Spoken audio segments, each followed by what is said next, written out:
was the worst paedophile you ever caught? I'd probably say it was a mix of a couple of people. Stephen Ficino. Was he the repeat offender? Yeah, he'd been done, I think, twice before and got off with abusing 3 young boys.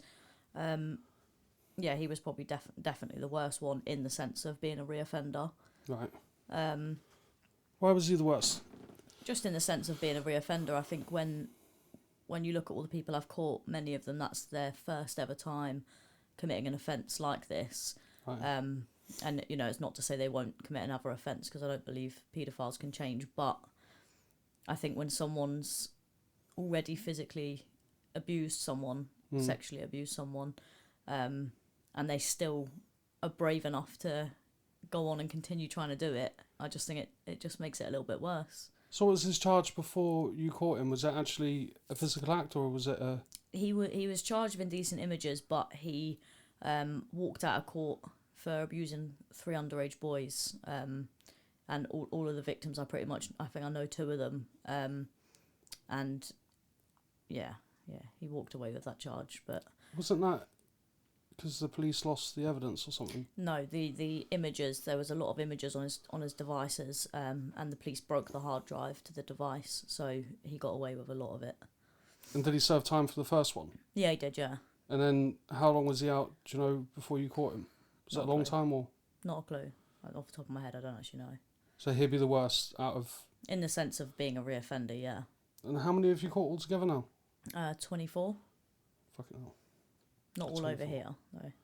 How many is local? 4 was the UK, 2 was Guernsey, and the rest are here. Right.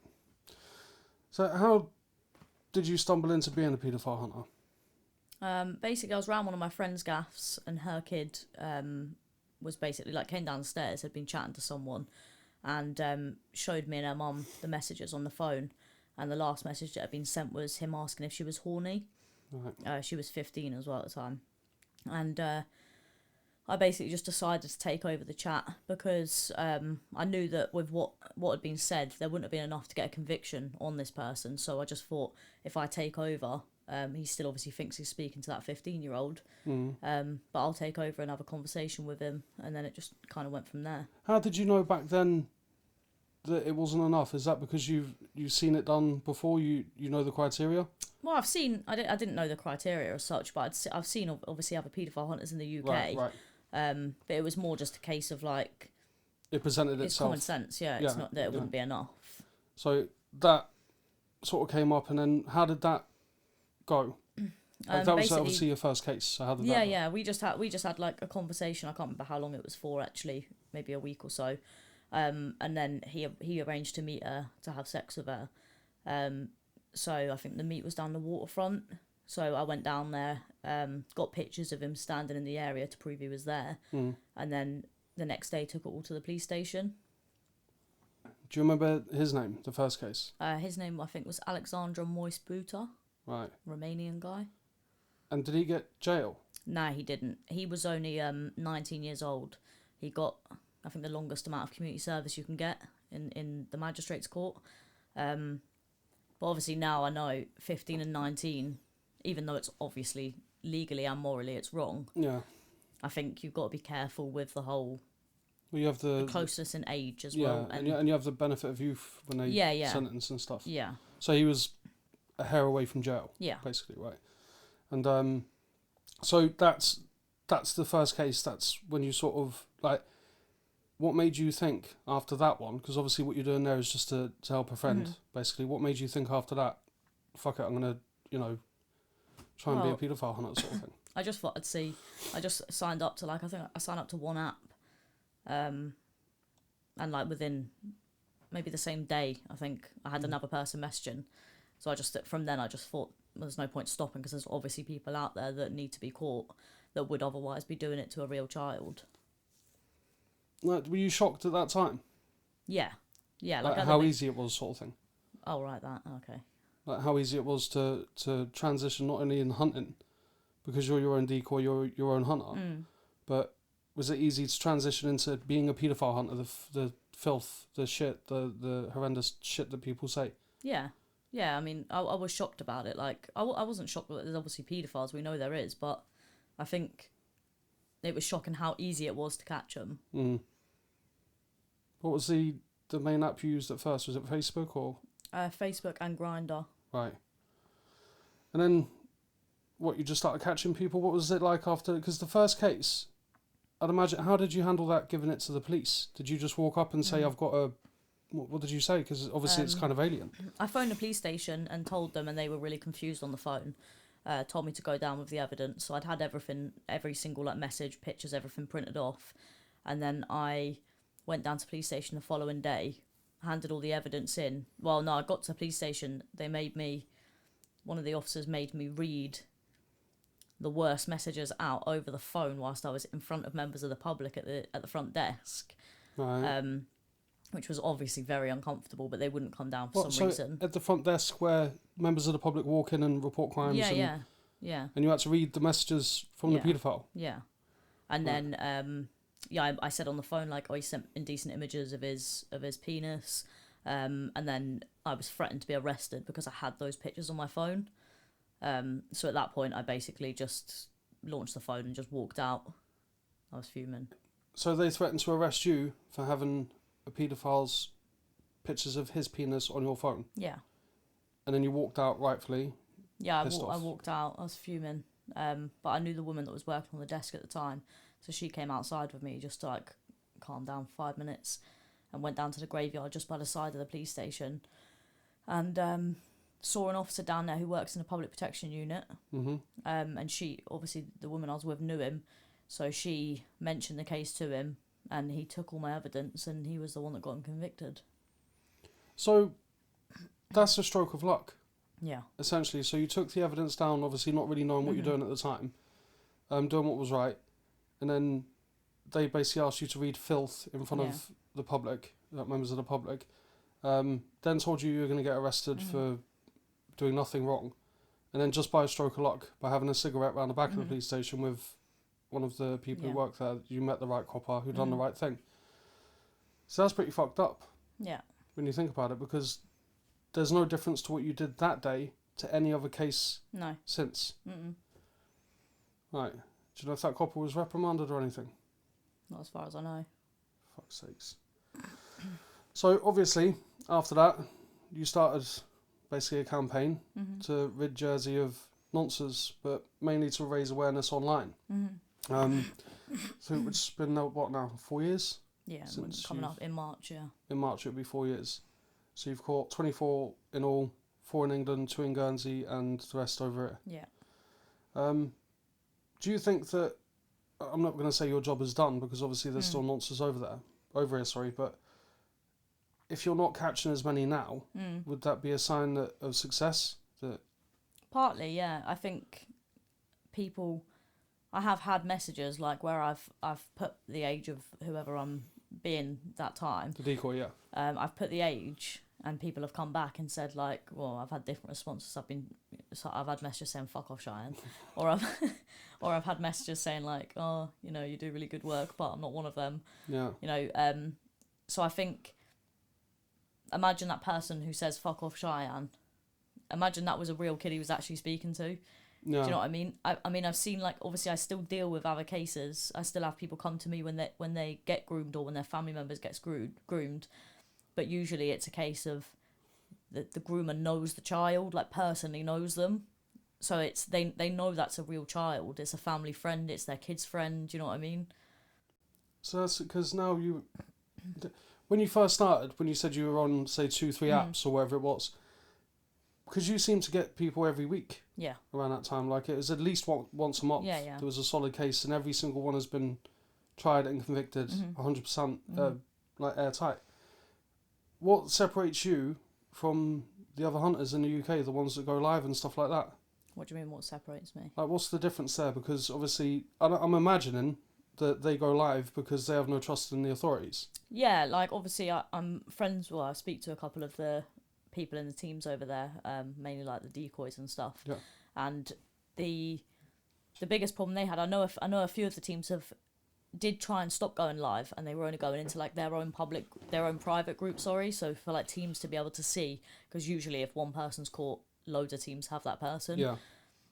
So I know that a few of them stopped going live because they didn't want to jeopardise the cases, but then the police, you're waiting like 6-7 months for like a person to even get charged, maybe longer in some cases. So I think like I agree with them going live for that exact reason. Like if that's the only way you're going to get people arrested and convicted, then that's the way you have to do it. I'm lucky in the sense of the police, like whenever I've had a case, obviously when I used to go by myself and just get my pictures or whatever, then the police started getting involved and actually helping, and they would go for me. Yeah. And they would go at a drop of a hat. Like if I said, like, I've got to meet tonight, the police were pretty good on it, and they were on point of like going, right, Sam, we'll make sure we've got officers there. Whereas in the UK that doesn't happen. They wait outside people's doors for like 2 hours for police to turn up sometimes. Do you think they've done that over here because they saw what was happening in the UK, and they knew fine well that over here, if you were to go live, things would go bad very fucking quick? Yeah, it could be. I mean, Jersey's like, too obviously small. it would be a lot harder for me to go live than it would be because we don't have the same laws in place. So we don't have the citizen's arrest. Yeah, yeah. So it'd be difficult for me to go live. But if I had to, obviously I would. Like, if the police didn't play ball from the beginning like they did with how well they actually did handle most of them cases, I would have gone live straight away. But then you'd have had a crowd of people there in 5 minutes. That's what I mean, because Jersey's so small, it would have gone tits up pretty quick. Mm-hmm. Do you reckon I reckon that's the reason that they did what they did to work with you, even though officially they say they don't work with you. Yeah. They obviously do. Yeah. Yeah. So has it been, you said about the copper that you met in the graveyard that took the first case, has it been the same cop or cops that you've worked with from day one? Yeah. Yeah. The one I met in the graveyard, he's literally been alongside for the whole entire time I've done it. Him and another one who came in, I can't even remember, maybe a year into it. Mm-hmm.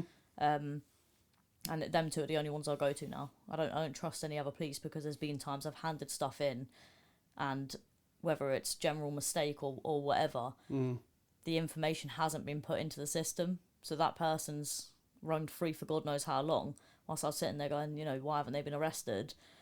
So now I only deal with them two. They're the only two I'll trust in the sense of my cases. So you've handed in information and they never logged it as intel? No. Right. So basically, there's only two that you really trust, and... Yeah, they're the only two I'll go to for any of my cases. Out of the entire force? Yeah, because they're the only two.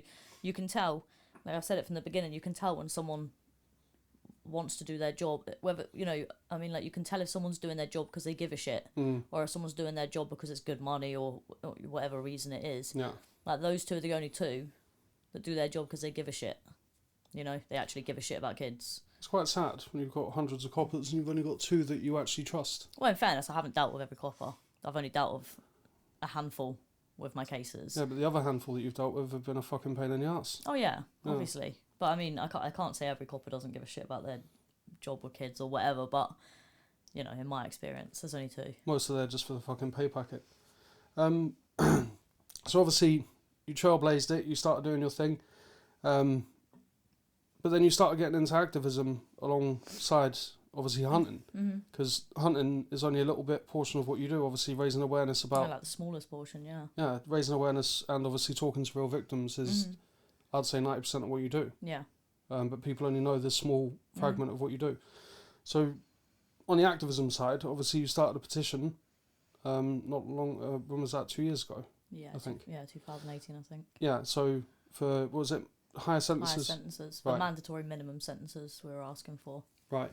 And what was the logic behind that? Basically, well, we were asking for two things. We asked for life on the sex offenders register, right. Which I stand by to this day. I think every single person should be put on life, and they could only be pulled off So there's a cure. Extra special reasons, Yeah. you know what I mean? If they were very young or whatever the reasoning is, I don't know. And the mandatory minimum sentences, obviously we see drug dealers, and I'm not talking heroin dealers, I'm talking people with a bit of weed or whatever in their gaff or, whatever. They're getting like 4 or 5 years for like a small amount of weed, and then you've got paedophiles who are raping children and getting fucking less than that, or like even indecent images. Like you're seeing like 2-year sentences for people looking at thousands of images. So you can say that's the exact same thing that every single person, Joe Public. You don't have to be of any sort of persuasion to think the way you're thinking. Yeah. You're only asking for exactly what the public have been asking for a long time. So the petition was successful. Yeah. They did have a debate in the States. I noticed a few people didn't talk that day, but a lot of people did. And to give them their due, they did actually, they cross-referenced a few places like Canada, Australia, places in America and stuff like that. It was kind of shelved and left on the table. But I think they, they heard what you said. They heard that the amount of people that gathered around it and the amount of people that turned up to the protests and stuff like that. So at least now they can't, claim ignorance to it. No, they know this is the way people feel. Why do you reckon they won't pass these sort of laws and make sort of everyone happy? Do you know what I mean? We know that weed sooner or later is going to get, what's it called? Legalised. Legalised, yeah. We know weed's getting legalised at some point in some fashion. Do you know what I mean? So it's not like too much of a jump to ensure, that you not necessarily give people life, but start, like you say, at a minimum of, 3 years, say. What do you reckon's holding it up? I think I did get the logic behind it. Obviously, I kind of threw myself into that without thinking of every single little detail. Obviously, if you've got, let's just say, an 18-year-old who sleeps with a 15-year-old, I don't agree with it. It's not right. It's not morally or legally right. But then are we gonna give them the same as what you would a 30-year-old and a 15-year-old? A 30-year-old and a 13-year-old. Are you gonna give them the same sentence? I think that it's the same with the register. Obviously, like, the register's misused anyway. I mean, like, I remember a guy going on the register because he pinched a girl's ass. Yeah. Don't do it, but deal with it yourself. But that puts you in the same category as you're someone now a sex offender who can't be around children because you've squeezed an arse of a fully grown woman in a club. Like, it's ridiculous. So I think... Do you think there should be levels in that sense? Oh, yeah. So obviously, if you were done for something like that, like you just said, as opposed to harming a child, because obviously there is a vast difference there. Yeah. Do you reckon it's just because, I know it sounds fucking weird to say, but you have to say it, Jersey's literally drenched in pedophilia. It's weird. It's like it goes back so long. We all know it's covered up. Do you think the people in power are just sort of doing their little bit to keep it covered? To keep it out? Yeah, I reckon there's a lot of people in power that are paedophiles. Well, I know there is. Yeah. I know there is. They're just not convicted. There's loads of paedophiles over here that are just walking the street and they've got away with, like, fuck knows how many crimes. I do think it's easier just to carry on covering it up than it is to actually do something about it, because they'll probably end up going down with them. Yeah, that's pretty much what Sivray said, isn't it?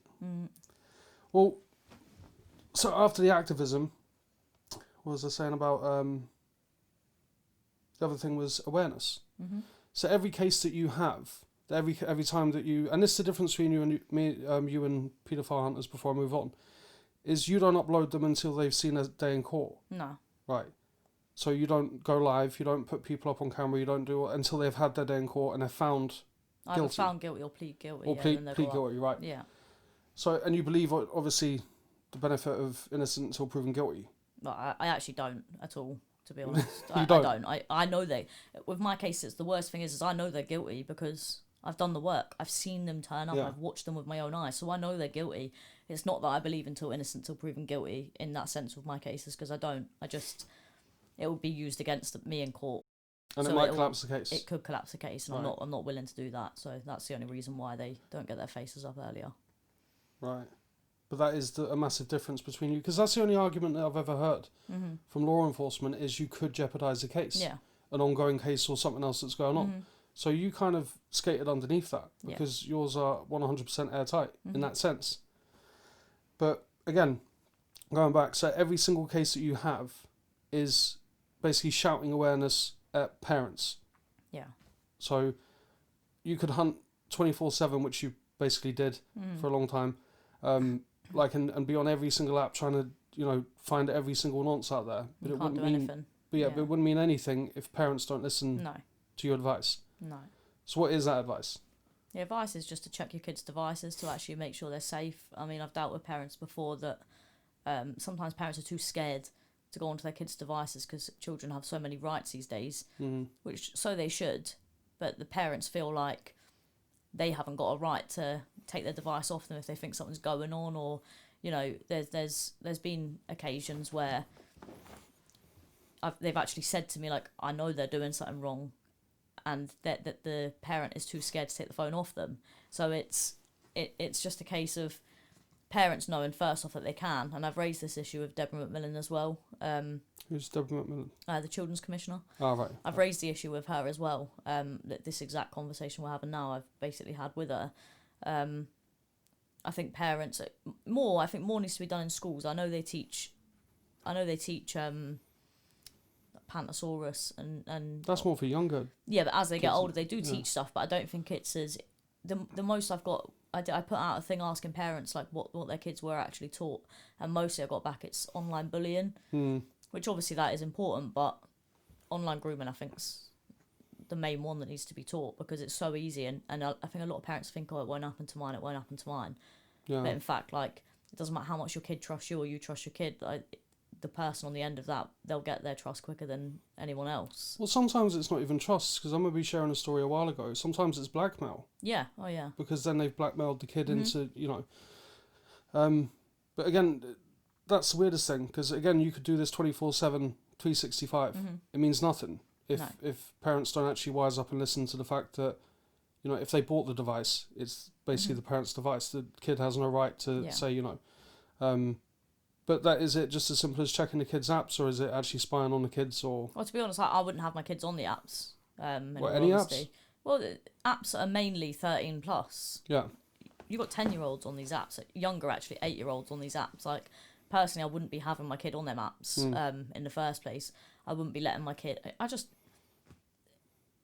I get, like, parents' problem. Like, kids don't go outside and play. Like, even when I was a kid, we were all outside in the estate. We didn't have phones. Yeah. So, like, I understand the problem of, well, if all their friends have got it, you're not going to, like, leave them out and not buy them a phone. Do you know what I mean? But there's so many, like, security apps and safety apps you can have where their messages are coming through to your phone. You're signed into their Facebook account. Like, you have every right to do that. Like, what kids have a right to privacy, but only to a certain extent. Do you know what I mean? Under the parents' roof, yeah. Yeah. And, like, if you've got nothing to hide, why are you worried about showing it? Do you know what I mean? Well, it's the same thing as if you were to turn around to a room of parents and say how many, like from the ages of say 12 to 15, just say, and say how many people here instill a curfew, you know what I mean, to their kids, and say, like everyone would say it's 10, 11, whatever. Why do they adhere to that curfew? Because you still have rules under the house. They should adhere to the same thing, when it's in relation to their phones. Or, so the same, like you said to me before, like a modern day version of, we used to have stranger danger, like when you're growing up. Like a modern twist to that, they should bring into schools. But why is there no funding for that? It seems after all the people that you've caught and the amount of awareness that you've, brought to the forefront, and it's got political backing, it's got every sort of backing, yet the education department, for some reason, fallen behind on this. When that's the exact age group that you want to teach. Yeah, I don't know. Well, that's why I've said, like, I made an online safety booklet. It was probably like, when was it, like 2 years ago maybe. Yeah. And that's like some of the schools have started picking that up. A couple of schools have taken that now and put it on their websites and stuff. And my plan is obviously in the new year when I obviously can have a meeting with more than one person in it, will be to have parents in the room so I can teach them like how to secure their kids' phones or tell them the dangers of it. And then if they were happy with that, get their kids in as well. Yeah. Like obviously of a certain age, get their kids in as well and just be able to like teach them, because I think people think when you get groomed it's just like you get a message off an old man in his fucking 50s, like grey hair, stinky, wearing a wife beater. Like I think that's what they think though, and he's just sitting there going, oh, you want to come round? It's not how it works at all. Do you know what I mean? Like, kids have been groomed on PlayStations when they're playing flipping Minecraft.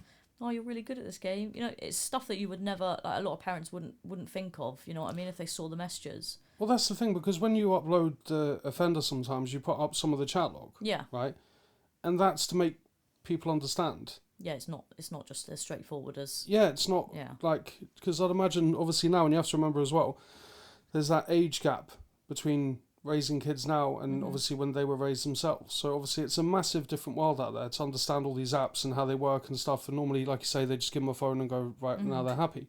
And they don't understand the dangers of it. But when you do put up them chat logs, and I think what everyone realises pretty quick when you read them, they're talking in their head to a child, to a 13-year-old kid. And some of the shit they say is fucking deplorable. Yeah. Like, the worst shit that I've ever seen in my life. Yeah. So, even though, thank God, it's fake, it's you, do you know what I mean? There's thousands every day. I think the last thing that I read from the ONS, the Office of National Statistics was 60,000 every day. Known were grooming kids in the UK alone. Like, so even if you had fucking 50,000 hunters, they're not even going to scratch the surface. No. So it's obviously a problem. Yeah, it's something that, you know, it needs sort of like a collaborative approach with school, law, and everything else, society and parenting as a whole. So that's sort of what you're trying to do. You're trying to attack it from every angle and basically meeting a brick wall every way. Except for, did you mention before, Deborah McMillan? Yeah. Is she the only one so far who's been sort of receptive to this? And yeah, I mean, we haven't gone like fully into it, to be honest. Our meetings have been about other things, but she's cool. Like she wants what's good for the kids. I think I've not got any reason to think otherwise. To be honest, I've agreed with most of the stuff she said, and I think she's the first person I've met that does give a shit about kids and actually wants to make that clear. And I think she'd be willing to. Well, like she's helping me with a few things with my children's service stuff. I think she's more than willing to put her arse on the line. I think if it's for the kids. Well, I hope it. Like I say, actions speak louder than words. So hopefully she is. You know, as obviously if she's gained your trust on any level, then hopefully she'll be the one in there. Because so far, is there any politicians other than who's the only politicians who have actually stood Mike up? Higgins. Mike Higgins. Mike Higgins is the main one. He's like a fucking pit bull. Yeah. He's quality. He's the only one that's really got the balls to stand up and tell people how it is and bring up, like, raise questions, ask questions that no one else would about things that have gone on with whether it's children's service or the police or anyone else. He doesn't give a fuck. So he's actually a decent politician. Yeah. That's the thing that I wanted to say before we move on from the whole paedophile hunting thing, because even though that's going to come back a little bit, is people called you a vigilante for fucking ages when you started. Like, a vigilante, the definition being a member of a self-appointed group. You're not a group, you're a hunter and a decoy all in one. Of citizens who undertake law enforcement in their community without legal authority because the legal agencies are thought to be inadequate. Now, the only part there that's right is the legal agencies are inadequate. Other than that, the rest of it, you don't fit the criteria because you're literally gathering evidence and handing it to the police. You're not dishing out justice or anything like that. So, did that piss you off, being called a vigilante? At first it did, and then I just realised I didn't really give a fuck about anyone else's opinion. At first it annoyed me a little bit because of that exact reason. Yeah. I'm far from a vigilante. It's not like I'm going around taking people's eyes out, for fuck's sake. And that's what I was going to get on to next. But this is the thing. You were a vigilante. So it's actually kind of... It's weird that they called you a vigilante after the fact that you were a vigilante, because what happened in 2009? I blinded a paedophile. In 2009? Yeah. What was the event surrounding that? Basically it was a guy over here, I'll name him because he's dead, James Giles. He had about 7 or 8 children that had made accusations against him for sexual abuse, some of which he was babysitting and stuff like that. One of the children he had apparently abused was a friend of mine, a friend of a friend. And we had basically seen him on a night out. Obviously we'd had a little bit to drink, but that wasn't really relevant to it. We ended up taking the law into our own hands because even though all this information had been passed to police, nothing was ever done about it. It was just all ignored. So yeah, we ended up getting into a little bit of a fight. So this James Giles, he had how many kids? Around 7 or 8.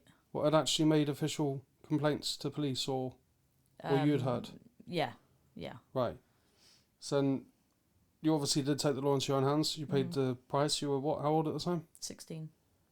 And you got how long in jail? 3.5 years. So ironically, you got longer than anyone you've ever caught. There was actually whilst I was up there, the Hope de la Garin saga went on, and people, about 4 or 5 people were sentenced to it. and none of them got longer than I did. There was a woman who had been in Haute de la Garonne who had beat the children. She got less time than me. There was another paedophile on the wing, Doris Ropers, who'd abused 3 underage boys. She got less time than me. Was any of this? Wasn't there the staff when you were up there? That woman, the couple. Yeah, Morag and That's her it, yeah. husband. I Yeah. can't remember his name. Yeah. Them. Yeah, they got less time than me. They were the ones that beat the kids in Haute de la Garonne. So they got something, I think, if memory serves, about 18 months. Yeah, something like that. Yeah. So you got 3.5 years for blinding a paedophile, and they got which is more than Combined, both the paedophiles on the wing didn't get more than me. So. Right, so that was your days as a vigilante, but you stand by that because obviously, by definition, that is what you did. But I'm assuming that somewhere in the back of your brain, you know how this all came about, and then it made this fucking perfect storm where you became a hunter, and then, like I say, the irony is then years after the fact, you're then called a vigilante. Makes no fucking sense at all. No. But staying with that James Giles, after, was it when you were in jail? Or after you got out of jail that he committed an offence? When I got out of jail, I think it was not long after, I don't think. He moved away to Wales and was staying in a woman's house. And I don't want to go too much into detail obviously, in case the family watch this, but he then raped their 5-year-old child in the house and was caught there and then. And I think he got 10 years in jail in Leeds. So, you've already left jail at this point? Yeah. And was that his first offence that he'd actually been done for? I believe so, yeah. But he was being questioned over here for the ones that... Well, he wasn't being questioned. The police were aware of it, but as far as I know, there was nothing going on. They just left it as intel, as usual. Right. So... and there has been further children that have actually come forward since then as well. About the same guy? About the same person. You blinded, right. So did you take his whole eye out? To be honest, I don't actually know. I hope so. He was blinded, wasn't he? Yeah, he was blinded. Didn't he get compensation as well, the cunt? Yeah, he got a lot of compensation. A lot. Yeah. So you do your time, and again, which is another fucking strange twist of fate, they put you in a woman's wing. There's no young offenders in Jersey. Not for females, no. For females. So you served your time on a woman's wing. I'm sure you were fine. Do you know what I mean? But like, it's still wrong morally. That shouldn't have happened. So you get the worst time in jail. You get the worst sentence, and he gets a lot of compensation to then go fuck off and hurt a kid, to get caught. To then what happened in the end? Did he get released? Yeah, he killed himself. He hung himself. I think he hung himself. Yeah. In 2016. Yeah. Killed himself, right? And do you feel bad in any way? No, I don't feel bad. The only thing that gets me is the fact that he killed himself is that obviously there was children over here that could have got their justice. Right. And like I said, there was an extra child or two that had come forward as well, whilst he was still alive, but whilst he was in prison. And if he had have got out, he obviously could have been brought back here to be tried for the other children. So they, in theory, didn't get the justice that they would have liked to have seen. Do you think that the way things have changed over the last sort of like, I don't know, fucking 10 years or whatever, because it's roughly, 11 years ago that you went to jail. So do you think over the sort of last 11 years with the care inquiry and the historic abuse and everything else like that and the stuff with Lashan, do you reckon that if he did finish his time and then come back here, do you reckon the police would have pursued the intel that they had? I don't know if they'd have pursued it for the previous children, because the police's theory is normally we've already looked into that, there's no more new information. Yeah, but surely after he's been done for something you'd think so, heinous. but then you've got people like Lee Phoenix who get accused a second time and get away with it, even though you know for a fucking fact they've done it. Yeah. So I don't know about that, but for the other 1 or 2 children that came forward whilst he was in prison, then he would have probably been tried for that. Right. Do you not see the irony there? It's fucking brilliant. And poetic. Aye. Really? Do you just regret not taking out both eyes? Yeah. I regret not fucking killing him, to be honest. Well, here's the thing. It's one of them. I mean, surely in a way there, you're obviously vindicated because you knew. Obviously, it's one of them things because sometimes you can be like wrong. when we actually got out of prison, and and he committed no, it wasn't when he committed suicide. When he got convicted for the rape charge, we actually had, I think, like the Sun and the Daily Mail or whatever start ringing myself and my co-accused, started ringing both of us, asking for like our side of the story. While you were in prison? No. When he came out? When he'd gone away and got done for the rape, we had Right. like national papers ringing us, asking for information, like what had actually happened or whatever, trying to get details and information. Which at the time, like we even had one police officer. There was 3 of us on that evening that all went to jail, and all 3 of us were together. I think it was the day after he'd been convicted. And we were walking through town together, and a copper actually came over and tried to shake our hands. Okay. Obviously, we didn't shake their hand because you know. You're still a cop. Well, no, it's not even that. It was just the simple fact of like you want to shake a hand now. He's convicted. Like you've known about eight kids and you haven't convicted him for it. So you know. Well, I know the police don't make convictions, but you know what I mean.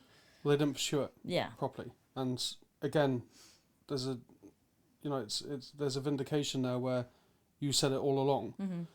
You're the one who spent the time in jail as a young person, and then he went on to do this fucking horrendous thing. Yeah.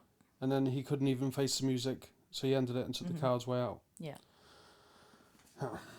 But he knew what he was coming back to. But you've never actually really spoken about that before, have you? No. No. But it's a strange one when you look into it like that, and then I hope that most people understand exactly where you're coming from now more, because obviously it's easy to see now. Obviously not for him. But yeah, that takes me on to like, who do you actually trust in authority? So you've already said that you don't trust police. No one fucking trusts the police. Let's be honest. But you trust 2 coppers. I trust the 2 coppers I work with. I trust them fully with anything paedophile related. I trust them fully. I trust Mike Higgins. He's the only politician I trust. What about others like Monty and Sam Mezek and stuff like that? I don't know them well enough to trust them. You think they got the balls to do anything, or?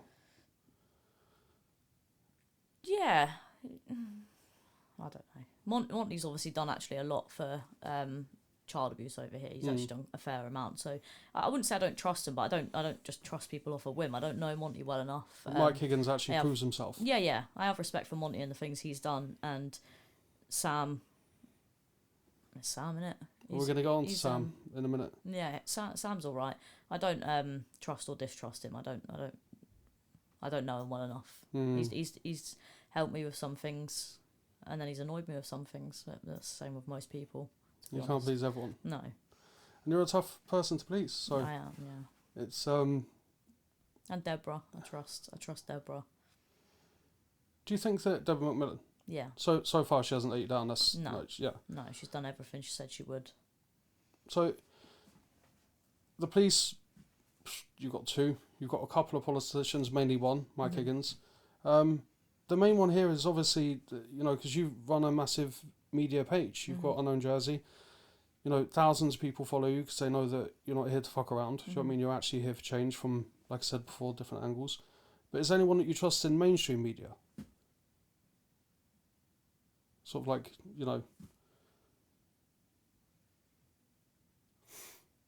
Gary Burgess. Gary Burgess hasn't let me down. He's done some good work, not just with my stuff, with a lot of other things, but he did a piece for me about a guy who I obviously cannot name over here, who I took evidence to the police about, and there was obviously a real victim involved as well, and I think there was a little bit of cover-ups and corruption in the police. I believe it to this day. In fact, I've got proof of it. And Gary Burgess was the only one to stand forward and do a piece on it. Yeah, he actually done a really good piece on that, because that was complicated to follow. You couldn't really put that in a post or explain that to anyone. He actually went forward and asked the police. They obviously refused to talk to him. Asked Len Norman, he refused to talk to them.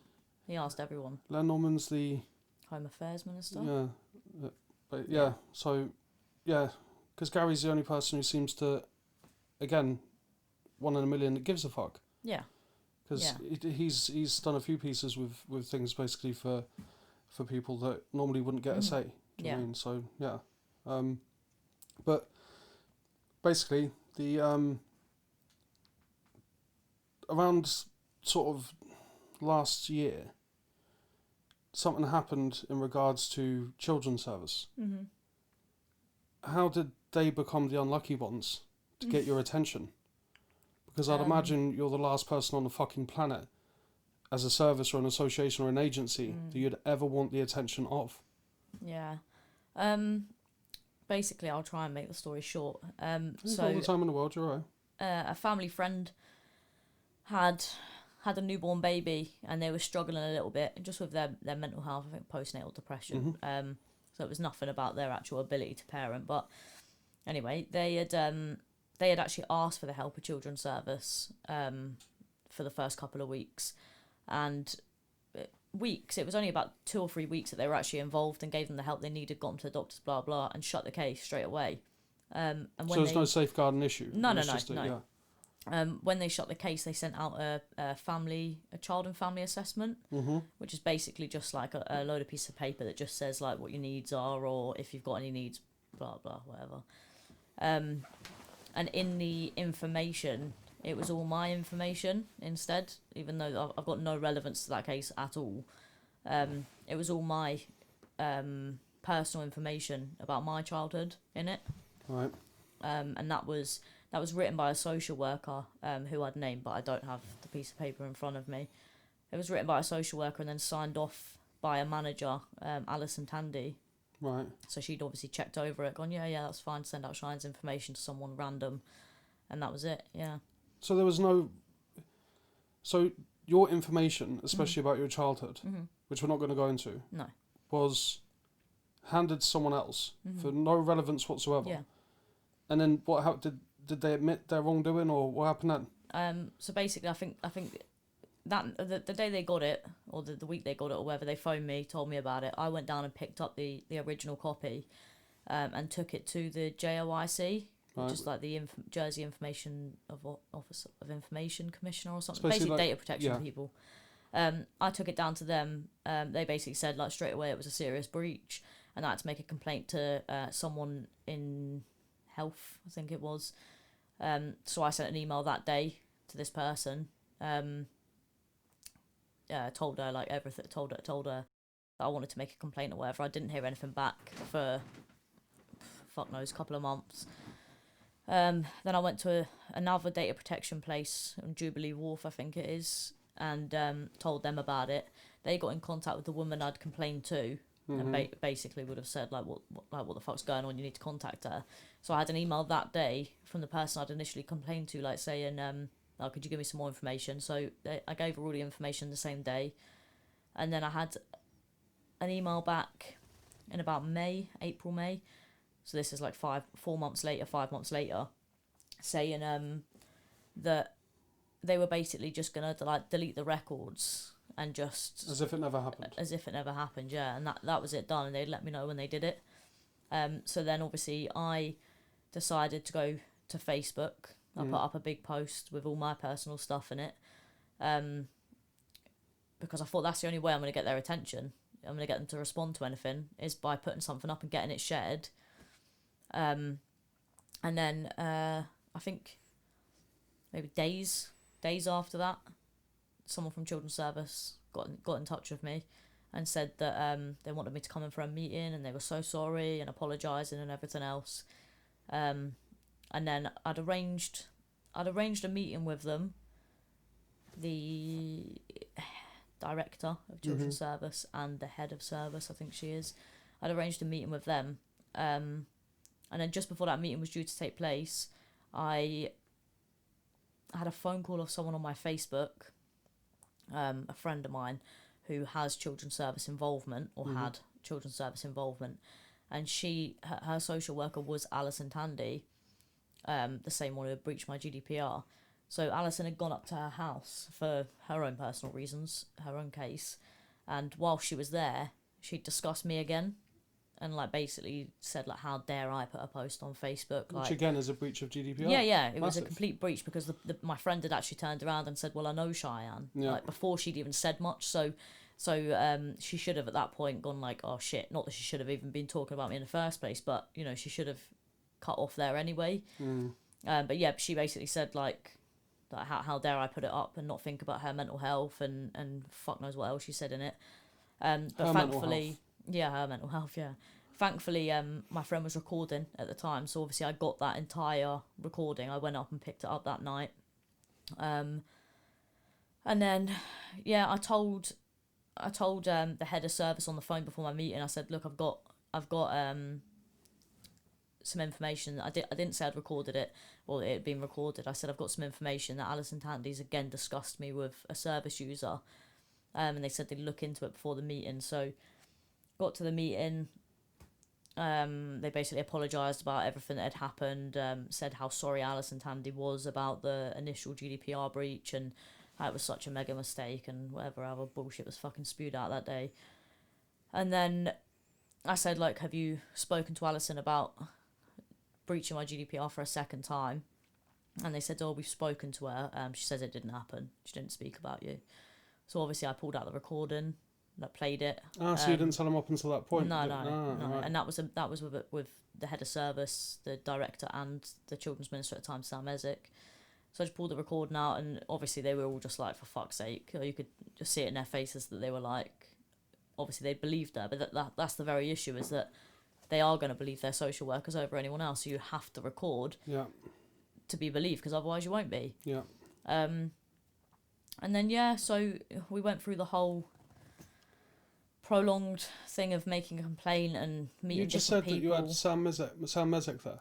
Yeah. So Sam Ezek was involved from what point? Because let me just go back for 2 seconds, because first off, this was in January of this year, right? So in January they made the initial breach, and then you felt that you should, tell the world, basically. I had to in May, Yeah, that's what I'm saying. So in May, and you divulged a lot of personal stuff in there that no one's ever heard of before, but you felt that you had to go that far because someone needs to be held to account. Yeah. Then months after that, in between that time, obviously Mezek knows, I'm assuming, did you tell Mike Higgins? And yeah. Mike had been with me since day one, and Neil, who runs Voice for Children, they'd both been with me from day one. Right, so this is going on, so you're going down all the proper channels. Yeah. And in between that, this social worker, Alison Tandy, then breached it again, got found to be breaching it again, recorded breaching a GDPR again to a service user, and then they're basically just trying to, fuck you over? Like, don't believe you? Or? Obviously they did believe me after that because it was on record, so they didn't have a choice. But, they were all right. They said the right things and everything. But then I had a second meeting because the director had basically said in the meeting with Sam Ezek, the same one where we talked about the recording, that basically he wanted my help. That's exactly what he said. And that we were going to look at ways we could work together to make this service better, basically. So it's not a service, is it? Not at the moment, no. And this is what I want to say to you, because people might assume by watching you over the last few years, you've just gone from paedophile hunting and activism, just jumped straight into children's service for, if you missed that post. You've never really spoken about this stuff, that much. You just went from this to that. So it's difficult to explain, because obviously I did the initial post in May about my own breach, but it's very difficult to put and keep up with it on Facebook, because first off, you've got, obviously in the first one, you can only write so much on Facebook before people get like 2 lines down and they go, oh, for fuck off, you know what I mean? So you have to be, it's very hard to explain it over there. But what I'm saying is that your attention shifted, because when you actually put up that post, and you're just coming from a GDPR breach, you're saying this is what happened. But when I put up the post, obviously I'd said at the end of the post that if anyone had any problems with children's service, to come to me, and I would try and help them. And obviously, like, my inbox was just fucking flooded for days, like absolutely flooded, with people that had complaints that had been ignored, the same as mine, or their complaints had been dealt with just we'll brush it under the carpet. I'm sorry, that's it, done, or whatever. The Jersey way. So it's not a case of shifting straight from paedophile hunting to children's service. It's a case of, I did paedophile hunting because I give a shit about kids. I'm doing this children's service thing because I give a shit about kids. It's exactly the same point. I'm still doing it for exactly the same people, but with the families on top of that. Because what have you found out about children's service since you've asked people what their experiences are? Well, everyone seems to have the same experiences. Literally, like, everyone's, you got people waiting 7 months to get their children's service records from their own childhoods. Like, you got 4 weeks to give those records over. You got people waiting 7 by law, unless they state otherwise. And you got people waiting 7 months. And who don't know where to turn with that, because it doesn't matter who you email, you get ignored. Mm. And then you've got people that have put complaints in, like I said, and they've been ignored, or they've been like shrugged off for their complaints, or people have had their files and a shit ton of it's missing. It's just ridiculous. Like, to be honest, that's all administrative sort of things. What Yeah. about the actual personal things that children's service are doing to people's families? Oh, they do loads, don't they? The constant lies, like the amount of lies social workers tell, it's unreal. The social workers are actually putting children into dangerous situations in some senses. Like, they're either leaving them with people that are known to be dangerous, or they're leaving children they're causing children to be emotionally abused when they literally take children for risk of future emotional harm. I think frivolous reasons. Yeah. There's loads of stuff. So what I'm saying is that when you opened yourself up to, obviously saying, you're obviously thinking administration side, you know, like, have you got complaints like my complaint? Yeah. You know, you're saying like it takes too long to get your files and all that. But then you've uncovered basically a shit show of lying, perjurous, child trafficking fucking arseholes who for some unknown reason come to Jersey, mainly from the UK, because they think that they're going to get, you know, the 50 grand a year, the nice car, the rent paid and all that stuff. If you've seen a website where they advertise for social workers to come and work here, the shit you get offered, like, first off, the money is amazing. Like, and I don't think the money shouldn't be amazing if it's a proper service. You get a car, you get a gaff, you get fucking all sorts, like, and these people come over and then they get here and they go, either they'll go, I can't live here, it's too expensive, and they'll just leave, or they'll go, oh, I can't deal with this fucking way of thinking, like the Jersey way of thinking with children's service, they can't deal with it, so they just leave. And that leaves people in a really shitty situation. I know people that have had like 30 social workers in like months, and it's unreal. How are you supposed to... You're meant to have a relationship with these people. If that's what you're there for, you're a social worker, you're supposed to help. You're supposed to help the families. Obviously, in some instances, you have to take kids, and that's just a given. But in most situations, I would say, you're there to support the family, like, you know, make things better. The last option should be taking someone's child away. Well, unless they're a pedo or whatever, you know. They used to, obviously years ago, they used to have local social workers who understood, I'm not going to say local people, but understood the way of Jersey. Do you know what I mean? So, like, it'd be a very rare occasion, you know, that they actually took children. But now they're taking children for the most frivolous of shit. Yeah. And not only are they taking children, they're involving themselves in people's lives for a very long time, making them jump through invisible hoops and make them complete tasks that even the best of parents couldn't complete. And they just stand there and laugh while you fail, basically. So, because you've done a protest or a gathering, or I don't know what the fuck it... Just a gathering. Yeah, a gathering. A few months ago, against children's service. Quite a lot of people turned up, especially amid COVID. Well, we could only have 40 people because of the restrictions, and we had the exact amount of people we were allowed. Yeah, and there's... With no problem. And I actually didn't make that a public event either. That was just I'll just message the couple of people that I know that have been involved with them. It wasn't even a public thing. And the thing that got me there is, again, people shared stories, you know, and there was a few people that and they still do now. And the main narrative that you get from these people who have used this fucking, I can't say service, do you know what I mean, because it's not a service, who have been involved in children's service, it's always the same thing. They take the wrong kids, they're involved with the wrong families, and they just bully their way through their job. Which, and again, most of their, you know, intel comes from schools. So it's not from neighbours or people or, you know, like, it's generally not used as that. People don't trust them. No, but that's the issue. That's one of the biggest issues, is that people, even if people do see something that's concerning, they won't report it to them. They won't report it to children's service because they don't trust them. It's the same in some aspects with the police.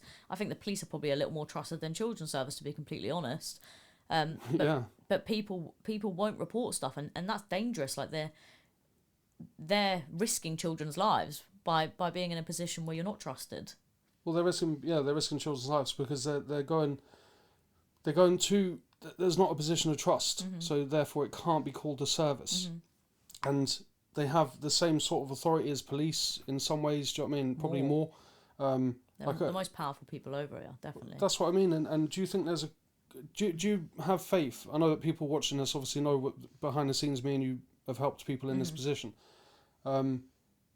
Because now it's getting to the point where the only advice you can give to people is tell them I do not consent, and to close the door on them and record every every second that you were around them.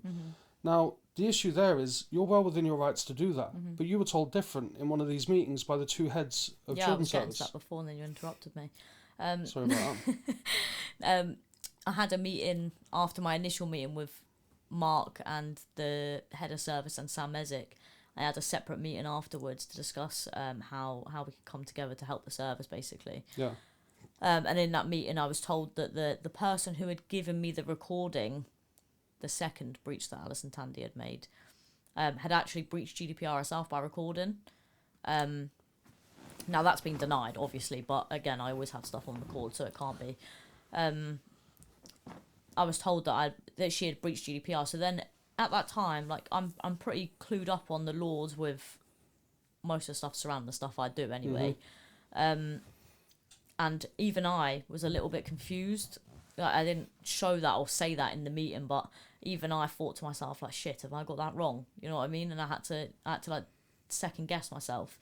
So at that point, I was thinking, well, you know, if that's the case, I'm gonna have to drop that side of the complaint, because I'm not gonna get an innocent person who has recorded her own meeting. I'm not gonna get her arrested and done for GDPR breaches just for my sake. Could you imagine they done that though? Could you imagine they pursued that? Or well, they couldn't, because it wasn't illegal. So once I left that meeting, I actually emailed my lawyer and asked him outright, like, is this illegal? Explain the situation or whatever. And he was like, no, it's actually, what's the word? They recommend you actually record them. Because that's the insanity part of it. So basically, you're meeting the top people in children's service. They gave you legal advice, which first off is illegal, because you're not allowed to do that. It wasn't they. It was Natalie Spooner, the head of service, I think. Well, they're not allowed to do that on any level, is ever give you legal advice, ever. First off. Second off, they shouldn't be doing that. And third off, the funniest thing is they've done that for their own benefit. Well, I think I've said from the start that the reason I believe that was said was... I don't like using the word threat, because I'm not easily threatened, but... They didn't know you at that point, though. Yeah, I believe it was perhaps a way to... Shut you up. Yeah, a way for me to go, all right, I'll just drop that. Because I think with the initial GDPR complaint, they not get away with it, but they could sit there and say, okay, like, Alison messed up, you know what I mean? Like, we'll say sorry, we'll get it out of the way. I think when the second one came into it, they were like, fuck. Like, now we know she's not sorry. And Mark always said that in the meeting, like, when me and my sister had said to them, obviously my sister's party to the complaint as well, me and my sister had said, like, she's not fucking sorry, like, and then said about the whole the second recording. Even he turned around and went, now I can see why you don't think she's sorry. Do you know what I mean? So it's a case of, I think they thought with that second one, now we're fucked. You know, not we, but, you know. But here's the thing, here's the big question that everyone listening to the story would ask, like, what the fuck happened to Alison Tandy? Fuck all. Nothing happened to her. She moved on and got a new job in the government. So she's still in the government? Yeah. Not in children's service, but she's still in the government, yeah. So she wasn't reprimanded in children's service in any way, shape or form, No. fucking obviously, because that's the way it works. I've seen a few things where people have had children's service banged to rights, you know, via recordings, backed up by documents that they wrote, signed off by line managers, etc., etc. I know this is a bit of a far-fetched thing, but fuck it, it's my show and it's what I think. Do you think that there's a monetary gain to be had by taking children? Do you think there's quotas to be met? Why the fuck are they taking so many kids? And who the fuck? Let's be totally frank here. There used to be social workers when I was growing up and when you were growing up, do you know what I mean? Who actually gave a fuck. And let's be honest, you could have closed the door in their face back then and just gone, fuck off, who cares? But now we have to play devil's advocate sometimes. Do you know what I mean? Because there are kids in need and unfortunately sometimes... You don't want the wrong people closing the door on them, because there is people out there that should be looked at. Yeah. Children's service have a job to do, and they should be doing it correctly, obviously, and they're not always.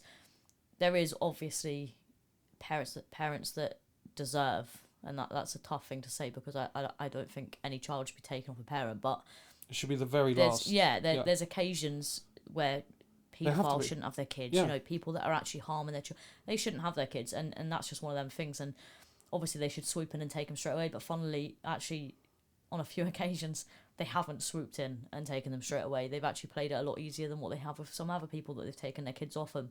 Like, and I've said this again.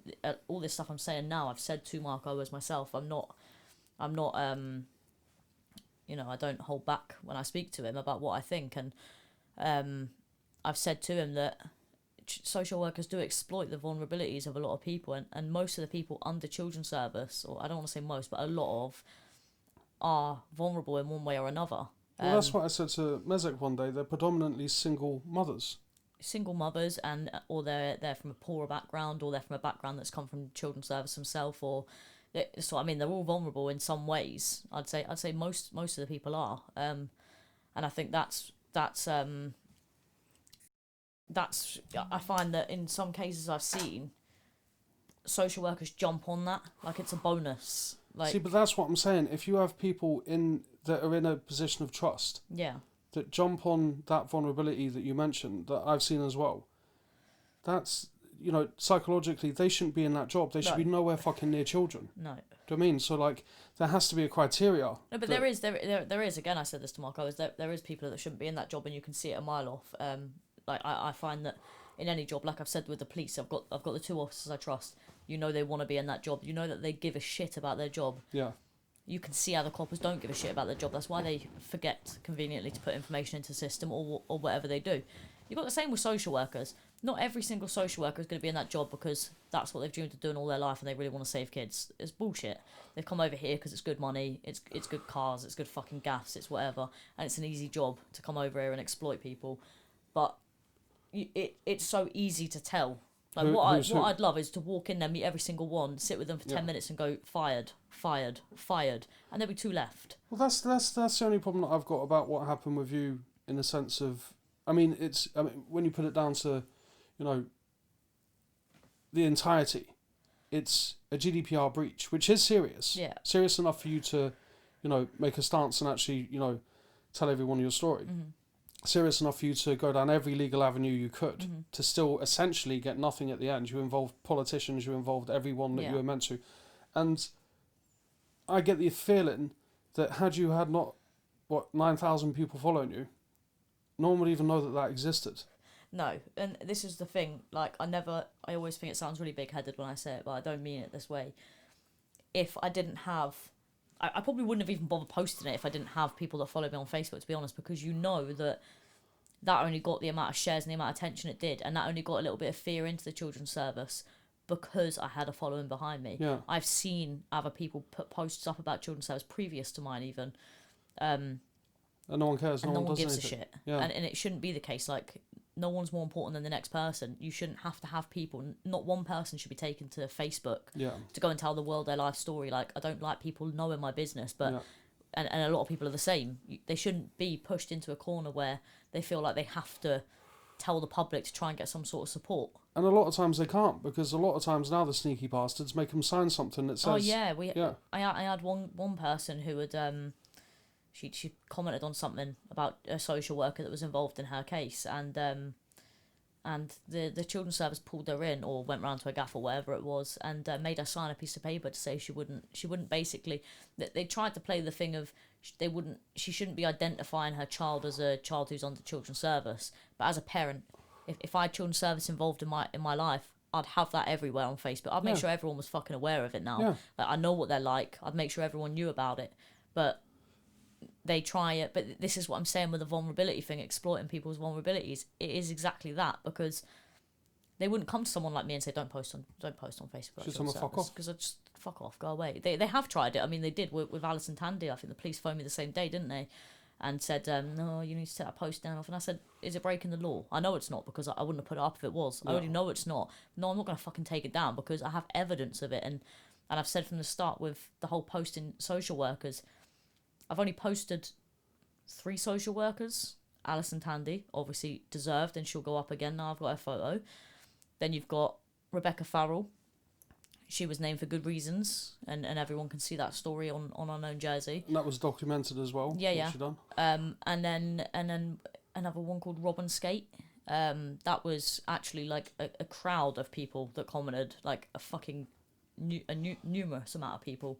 I remember that commented. because that was one where a lady said that she wanted to know about her assault. She was sexually... Yeah, she wanted to know about a rape case or something. Yeah. She forced her into telling her about a rape case.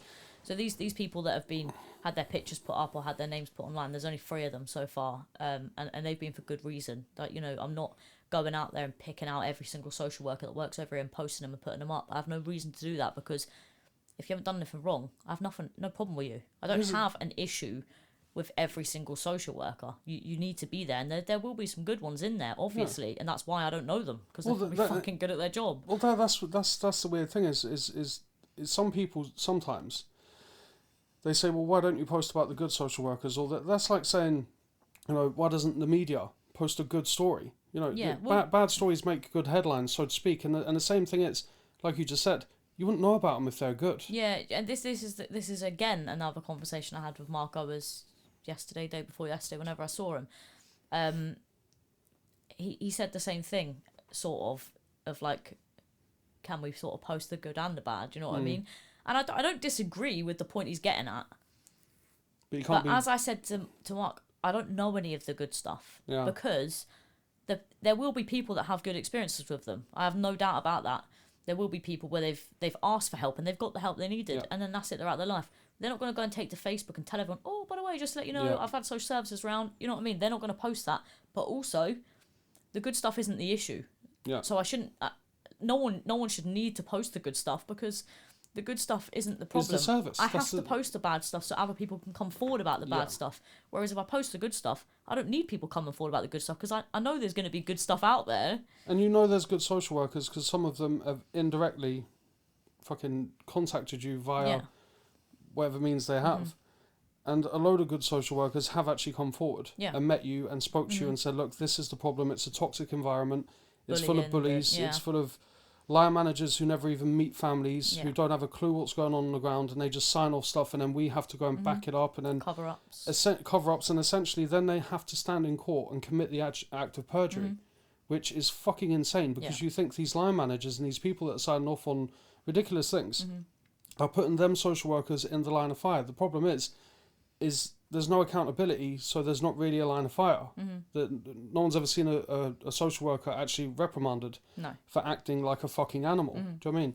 So I think it's fair to say, and you've been quite consistent about this since day one, that we need it as a service, but it's not a service as it stands, and it's full of, say, 60 to 70% maybe, are full of dickheads, do you know what I mean, who are in it for the wrong reasons, like you say.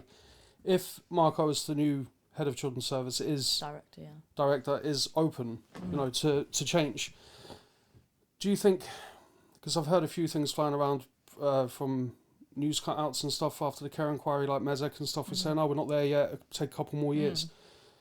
Do you think that they should have spent the millions that they did on adoption instead and put it into families, struggling families, predominantly, let's be honest, poor fucking families? Yeah, well, this is when I've met with Mark, this is what he's saying. Obviously, I can only say what he's saying because it hasn't been done yet, but what he's telling me he wants is to take less children, basically, is to actually be able to help the families that are struggling. McMillan. Which is, and Deborah McMillan, she's full on. I believe what she's going to do, because she hasn't said something she's going to do that she hasn't done yet, you know. Whereas with Mark, I understand, obviously, this year's been a bit of a shitter with COVID or whatever, but there's I believe he's doing the right thing at the moment, or pushing at least towards the right thing.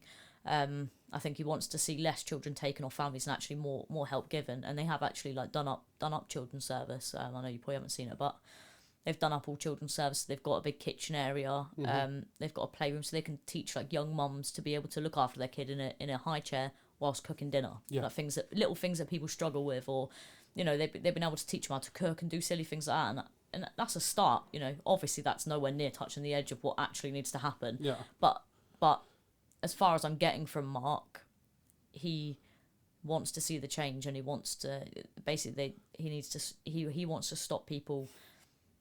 he doesn't want dickheads working there either, is what basically he's saying. Stop hiring psychopaths, in a nicest basically. way. Yeah. He doesn't want. He actually did make comment on when I made comment on the website and how like appealing it fucking looks to someone outside of Jersey.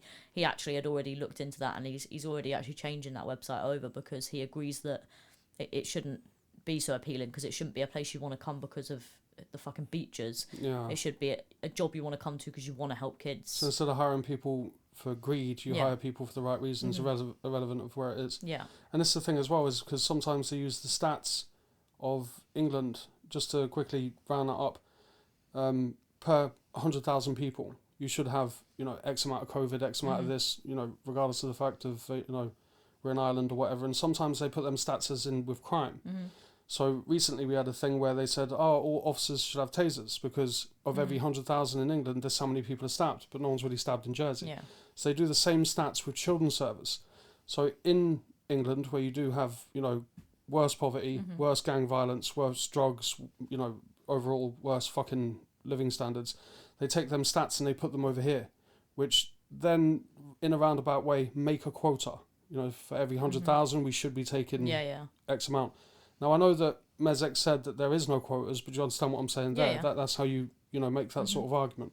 But like I say, if he's in a place where he thinks, if he's in the ballpark of wanting to change stuff and you believe him, then hopefully...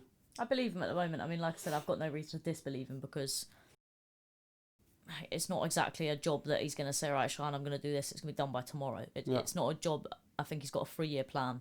Yeah. This year's pretty much fucking ruined because of COVID. Yeah. A lot of the stuff can't be done, but I think I'm putting my belief into him, and in the hope that obviously he's a local man. I think he was born in Jersey. Yeah, he worked in Manchester for a bit, he's come back with his family.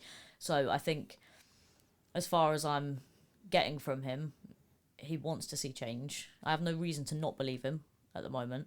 So I think it's just see how it goes. Obviously, I'll be holding him to it. Yeah, you're taking him with a pinch of salt. Yeah, I'll be holding him to it, and I want to be able to help. I know obviously he wants my help or my advice or whatever on different things that the service should be, and I'm more than willing to. I mean, I've dealt with children's service in my childhood, which was completely different, obviously, to now. But yeah. So do you think that now, moving forward, obviously, because talking to you now, because you've never done a long form interview before, you're just looking out for kids. Yeah. So it's irrelevant of who the perpetrator is. They could be in a professional capacity. They could be a nonce on the street or some creepy cunt in a fucking bathroom. You're just looking out for kids. So the bad ones, the bad social workers that you're talking about, they should be fucking watching themselves, because, again, to have your attention is probably the worst thing that you could ever ask for.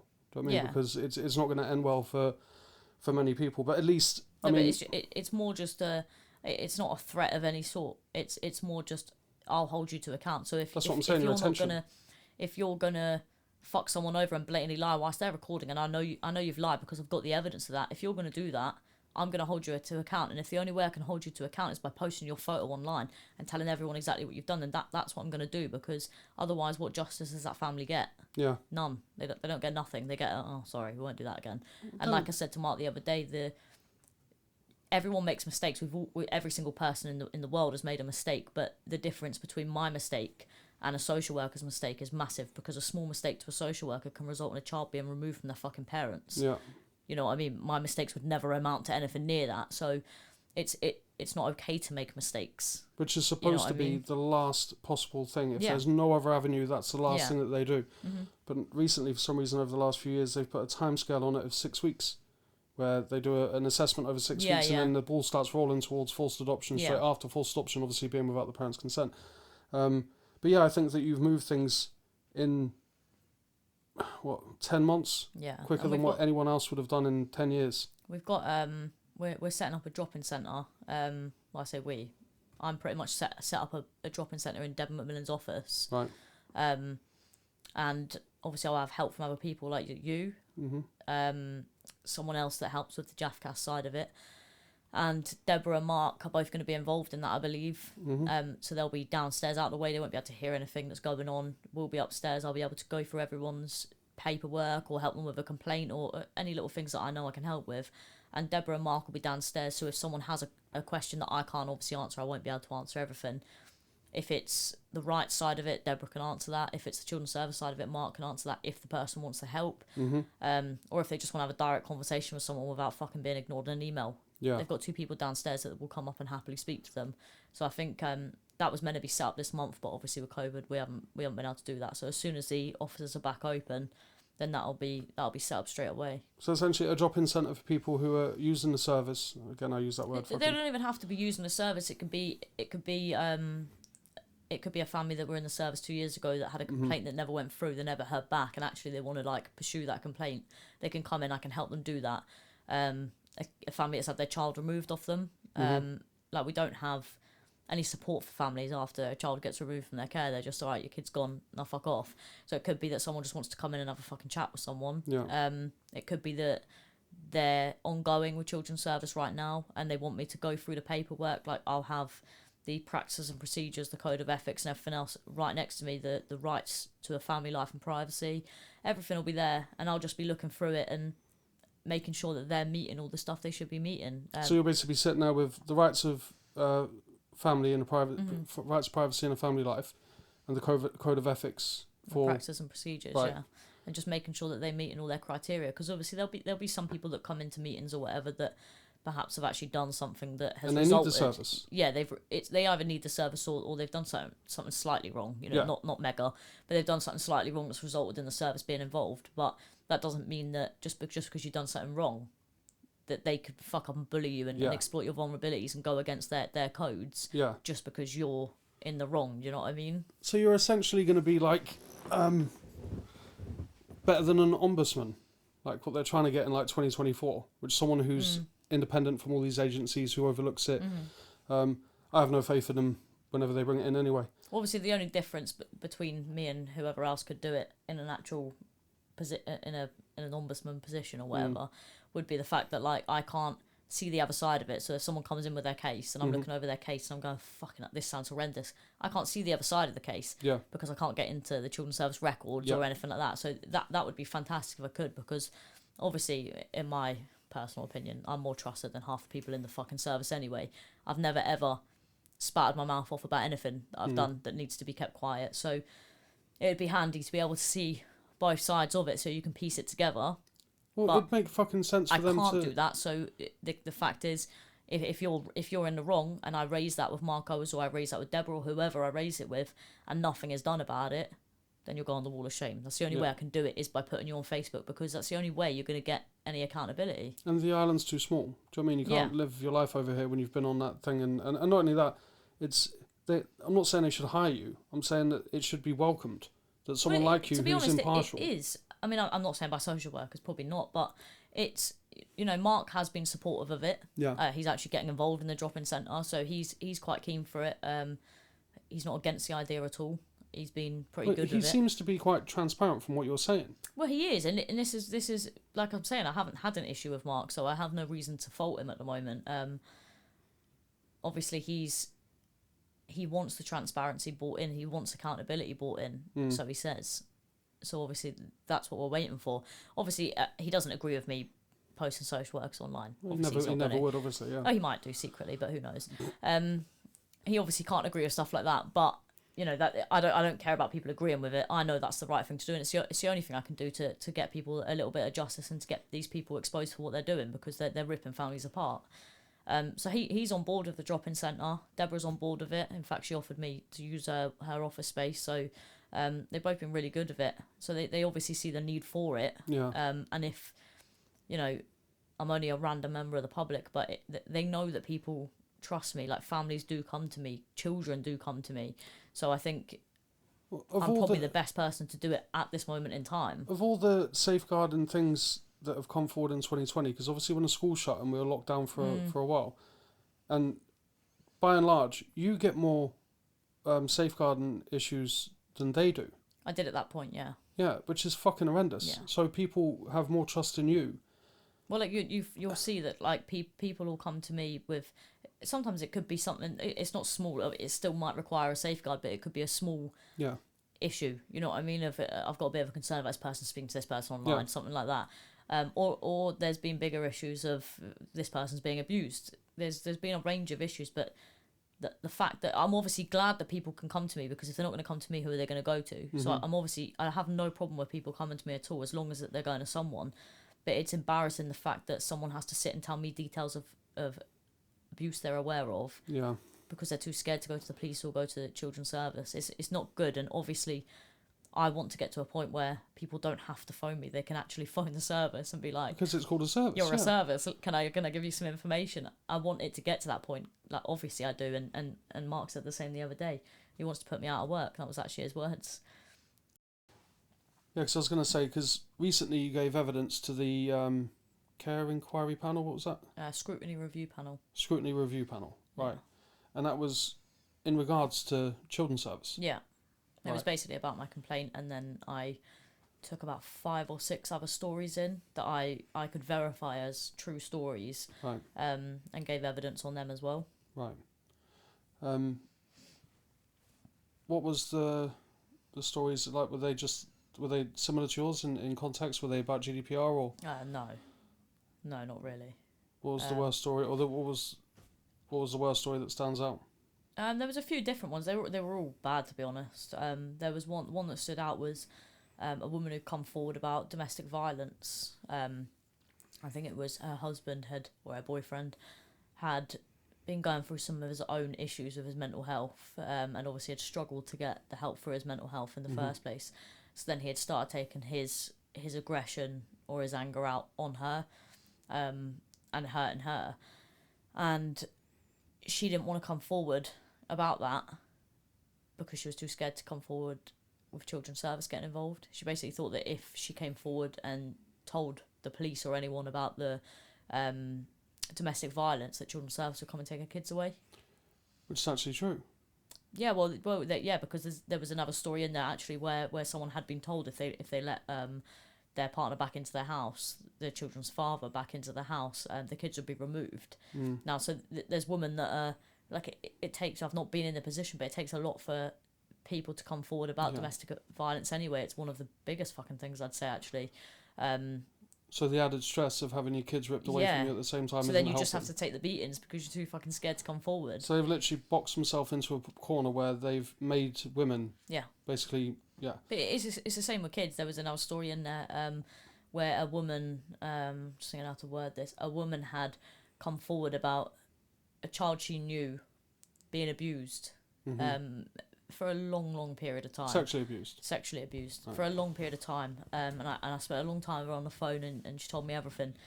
And obviously I said to her, like, I have to report this. Like, the child's still underage, I have to put this in.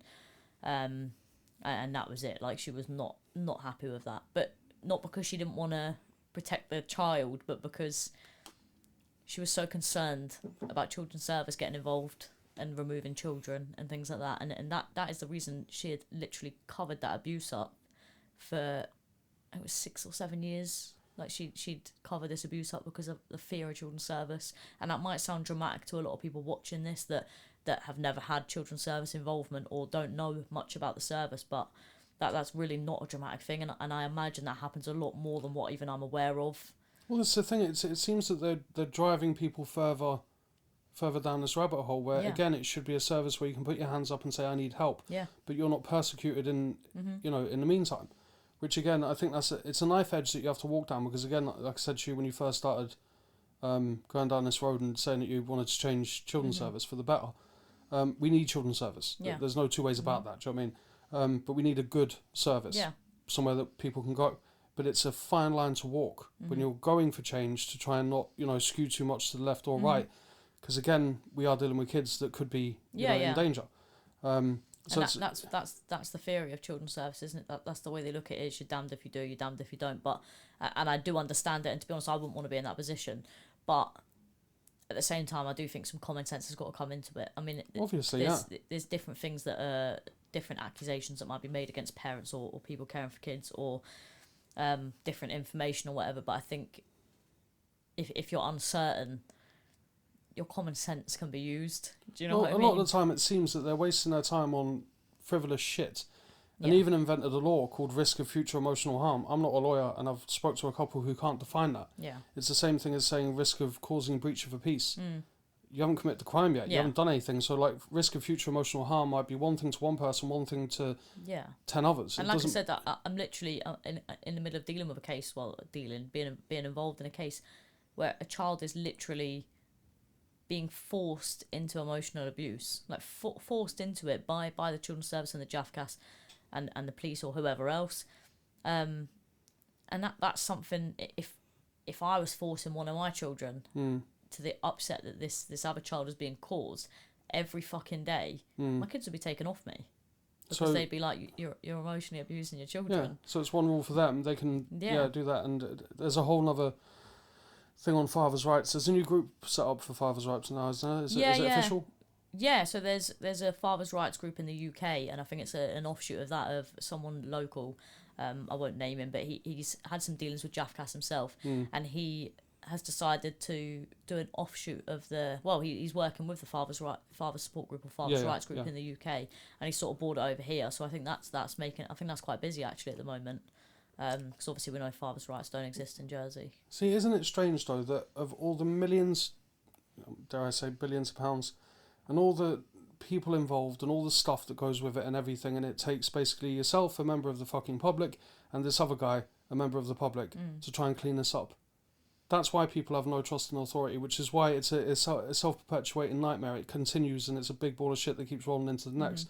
Because again, no one has the balls to stand up and say, well, hang on a minute, you need to stop first, look at everything, at least admit something is wrong, to even try and change something. Yeah. So, by the grace of God, hopefully, I haven't met him yet, but hopefully Marcos does stand by his word. I do know that if he does fuck you over in any way, shape or form, then I feel sorry for him on every level. But you were talking there before about a young lady who's scared to come forward about her abuse with her partner. Obviously, that'd be domestic violence. Because recently you've just started doing, because no one ever talks about your charity work, and you've raised thousands, literally fucking thousands, for different charities. It used to be you've raised thousands for JAR, Jersey Action Against Rape, and this year you're raising money for the Jersey Women's Refuge. So it just clicked on when you said it before. Like, first off, how do you find the time? I know the answer to this, but how do you find the time for all the charity work that you do? And you boxed in December last year, didn't you? Yeah. But there's a secret behind that, isn't there? You boxed with a fractured thumb. Yeah. Yeah, you can say it now, can't you? Yeah. Yeah. So what happened there? Well, basically, I fractured my thumb whilst training to box. I don't know what the fuck I did, but I did something and it really hurt, and I went to the hospital. And yeah, I'd fractured my thumb, but I felt too. I actually did pull out. I did actually message the organisers. Yeah. I didn't really want to. I had to pull out because I was like, I can't physically hit with, and I can't even remember, was it my left or my right? It was my right. It was my working fist, like it was my best fist. And I pulled out, and 20 minutes later I was back in again. I couldn't. It was so close to the night of the fight that I just thought, I can't pull out and leave them last minute, and then it would also leave like the person I was fighting, it would leave them without a fight, which wasn't fair. Yeah, but fuck me, like getting into a ring first off in front of thousands of people for charity is a motherfucker anyway. I got cramp halfway through that fight, really bad cramp in my toe. Like, most people, it's a lot to do anyway, but to do it with one hand essentially, because even when you watch the fight back, because you're right-handed, so when you watch the fight back and you're just jabbing, and I was thinking, oh my god. So, but yeah, at least now you can, that's an exclusive. But yeah, for all the stuff that you do for charity and like I say, it's Jersey Action Against Rape. What made you go over to the Women's Refuge? Are you going to stay there, or are you going to dot and dab? I was just mixing it up a bit. I think I've done JAR for 2-3 years, maybe. It's roughly 3 years. 3 years, yeah. And I've done I normally do 2 family fun days a year. So I'll have an event like at Easter and then one at Christmas or whatever. And that raises quite a bit of money, and that's all fun for the kids, loads of stuff to do, and the adults, I think. And then I've done the boxing, abseiling. You're doing a face first abseil. What do they call it? A rap race. Rap race. Rap run. Yeah. You're doing that off a cliff, aren't you? Yeah. I'm not sure why. I basically, obviously I haven't been able to I've had to cancel 2 family fun days this year already because of the virus, and there's not. I've done abseiling. I've done all like the standard charity stuff that you can do. Yeah. So I wanted to do something that was just a bit more dramatic. Because abseiling's quite like, scary. What the fuck? Yeah, abseil. Like the first time I did it, I was like, oh fucking hell. Then I don't now. I just think I've done it now. I don't really like have the need to climb down a building anymore. It's not. I'm not fucking Spider-Man. I don't need to keep doing that shit. So I just thought do something that's a bit more mental. And there's not really a lot you can do in Jersey, is it? And I don't like to see. And going face first as well, that's got to be a ball ache, because when you go backwards, like hanging over that thing, that's bad enough. But going over face first, that's going to be. Yeah. And you're doing it on your birthday. Yeah. Right. Yeah, there's nothing else I'm doing on my fucking birthday, is there? There's nothing open, so I might as well be throwing myself off a cliff. Yeah. I just thought it'd be quite a good thing, and obviously like I've got the Just Giving page up on my Facebook somewhere. You probably have to scroll. Fuck knows how long, but it's on there somewhere. Yeah.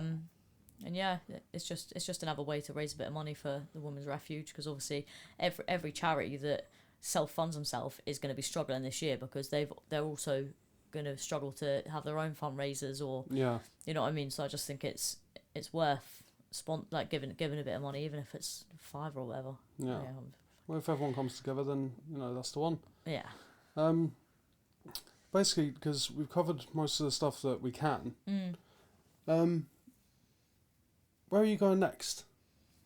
Because a year ago, I'm waiting to be arrested, because it was about a year ago now that I got arrested. So. Oh shit! Yeah, what happened there? What the fuck? Because not many people understand this. They know that the gaff got raided. They didn't know that the warrant was illegal. Yeah. Because it wasn't signed, it wasn't addressed, it wasn't anything.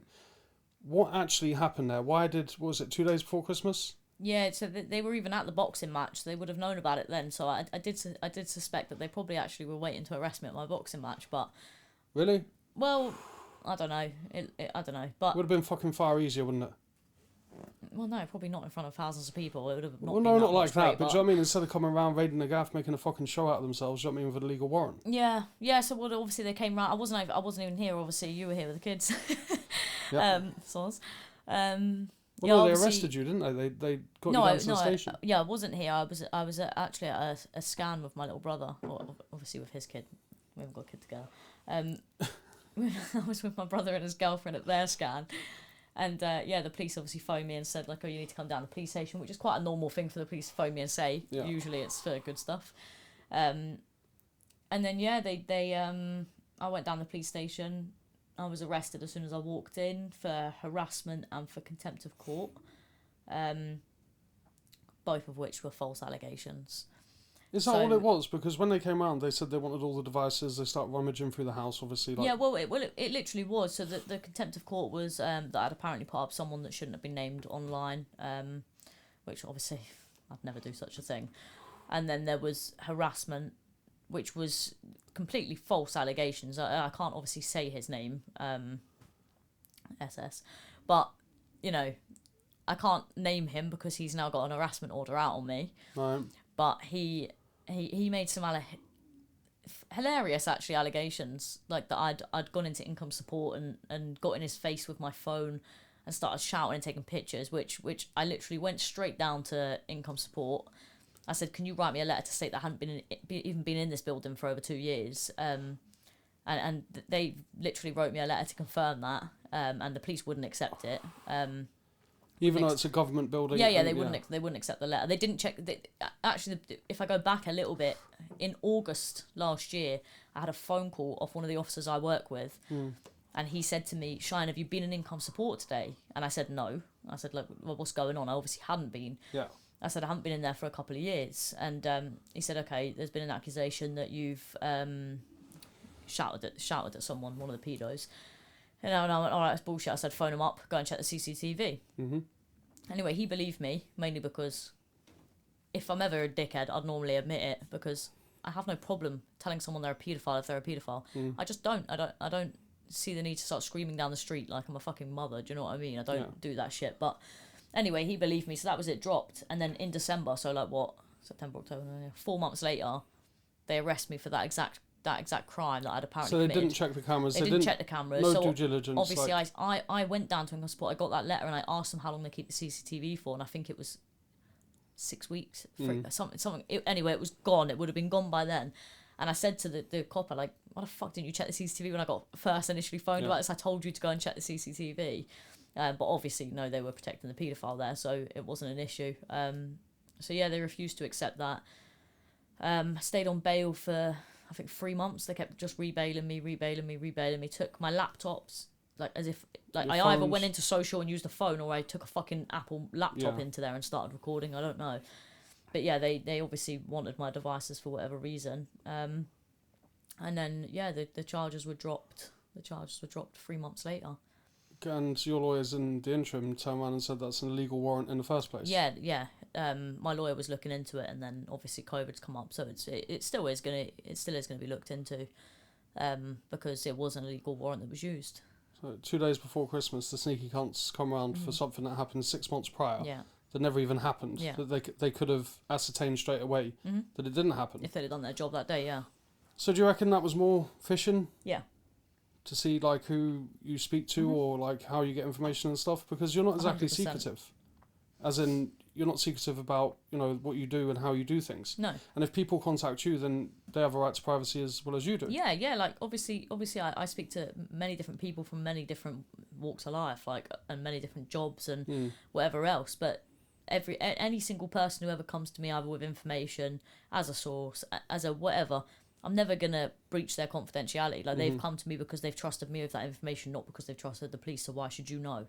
You know, I don't ever breach anyone's trust in that sense. So obviously, the second they seize my phone, I shut all my accounts down. Yeah. So even if they did get into my phone, which I don't believe they did, Yeah. they wouldn't see anything. And that's not because I'm hiding something. That's because these people have done what they've done. They've given me that information for the good of something, you know? They're coming forward because they want to see change for the better. Yeah, so I'm not going to get them sacked out of their jobs or in trouble with the police or whatever because they've tried to do something that's for the good. Yeah, because recently you've had some encrypted messages sent you from a whistleblower, we'll call them whistleblowers, in children's service. Yeah. Now, we can't go into it, obviously, and we won't, but the problem is what kind of fucking agency, government agency, is that running that badly that people feel the need to encrypt a message to send it via someone else to get to you to try and get the change that, you know, the public should expect in the first place? Well, that's the exact issue. I mean, obviously, like, I can't go into the contents of the letters, but obviously the information that was in it was enough for this person to think, like, this can't physically be happening. Like, this is very bad. So someone needs to do something. Now, obviously, you've got whistleblower law, but they would know that as a if they are a social worker, which I'm presuming they are, they would know about the whistleblowers law. They'd know all about that. I'm sure they would have looked into everything. Obviously, there's a reason they haven't gone there, and there's a reason they've come to me, and that reason being is that I can't say they trust me 100% because they've sent a completely anonymous letter, you know, so they obviously can't trust me fully, but they've trusted me enough to think, well, at least if I give that to her, I know she'll fucking do something with it. Yeah. And obviously I will, like, again, I can't go into the letter, but there's things in it that I will do something about when the time is right, you know, and I can't explain that any further. Do you think that you've learnt over the last 4 years not to be so gung-ho and running in and basically biding your time sort of thing, because you know fine well that shit's going to hit the fan sooner or later, and it doesn't matter because you hold all the cards in that department? Yeah, obviously, like, my temper's got a little bit better, actually, over the 4 years. I think, like, I normally just jump on something straight. Oh, I used to more just foresight jump on something. Now I can see the bigger picture. Yeah. I know when to just keep my mouth shut and just bide your time. Yeah. Right. So obviously, COVID's been a fucked up year for everyone, but 2021, what can people expect from you? Oh God. Hopefully not the Rona. Fuck knows. I know that obviously the drop-in centre, as soon as that can be a thing, I'm hoping that that'll be ready next month. But again, it'll just depend on the numbers. But the second, like, it's all ready to go. So the second offices open back up and 2 people can meet in a fucking room, then the drop-in centre will be going straight away. Is that just for children's service, or will that be for victims of abuse, or are you doing something separate? No, that's going to be separate. So I want to look at, I've not really got a definite plan in front of me right now, but I'm considering looking at setting up a charity I don't want to go too much into what the charity is going to entail, to be honest, because I don't want anyone stealing my ideas. But I sincerely doubt many people steal your ideas. But I want to have something in place, whether it's through a charity or whether it's just through something I can set up on my own, in a kind of support group for survivors of sexual abuse. So whether it's historical or not, there's obviously a lot of people that do want to speak about what they've been through, or they just want to, you know, the group would be come down, sit down, have a cup of tea, get away from your family for a bit, or, you know, get away from life or whatever, and come and sit with people that you can talk to, and they can build friendships and do whatever. There is no support in place for people. They come forward, they go through their court process, and that's it. Like that, you know, you have got victim support and stuff, but they're not around forever for a victim. You know, there is charities out there which are great charities, Dewberry House, Jersey Action Against Rape. Yeah. They're all fantastic charities, but obviously they're overrun as well. Do you think sometimes that there's an issue between, I don't even know how to say this, you know, like professionals? Do you think there's a lack of trust in professionals of any capacity where they just want to sit with people like-minded or have been through something similar? Yeah, there is. There's like I just said there about Dewberry House. They're a fantastic charity. They offer so much, and it's actually surprising how many people haven't heard of them. They actually offer a great amount, and there's still people that when I'll say, you know, if they don't want to come forward to police, I'll say to them, you know, what about considering coming forward to Dewberry House? They don't work with the police in the sense of like, if you give them a statement, that statement stays there. It's safe, you know what I mean? It's sort of saved on the file. And 10 years later, you can go back and get that statement, and it can go to police if you want it to. They're just there to hold your information pretty much. They can be trusted unless there's a safeguarding issue, of course. But people will still... I don't want to do that. They're still wary of it. And I don't know why, but I think it's like what you just said. Because it's a government agency. It's just a professional. Yeah. Whether it's government or not, it's just a professional. Yeah. That's just what it is. And a lot of people have been fucked over. Yeah. Some people just want to, and I guess that's why a lot of people come to me. I'm the least professional person you'll meet. So I think that's why people come to me, because they just think, you're just a normal fucking person, but you give a shit. Yeah. That's the main thing, is giving a shit. Yeah, and I've never, like I said, I've never breached anyone's confidential information, and I never would. I've never given up sources or anything, and that, I guess that's probably the difference between me and most professionals. Well, like I say, I think that there's always going to be a thing if you come from a shit place in life, especially if you've been fucked over in any way, in any capacity. Yeah. The people who normally do care or purport to care come from a professional background, or they are a good background. Yeah. And there's always that wall between you. Do you know what I mean? Whereas if you come from shit and you've been dragged up, you can actually say, do you know what, I understand where you're coming from. Whereas and they believe it. Many professionals cannot say, I understand. No, you've read a fucking book. You don't understand shit. Yeah, there's a difference between sympathy and empathy. There's the difference, and not only that, it's like I say, it's one of them. When you're sitting across from someone who's been there and you're having a, you know, whether a smoke, drink or coffee or whatever, you can tell straight away within the first 3 minutes that they've been there. When you're sitting in a shrink's office or whatever like that, you always know that there's, you know, they're just not you. They're just not cut from the same cloth, sort of thing. But I'd imagine 2021 is just going to be as eventful as 2019, 2018, and 2017, and 2016 for you and me, obviously. But yeah, is there anything else you want to add? No, I'm sound. Die for a wee though.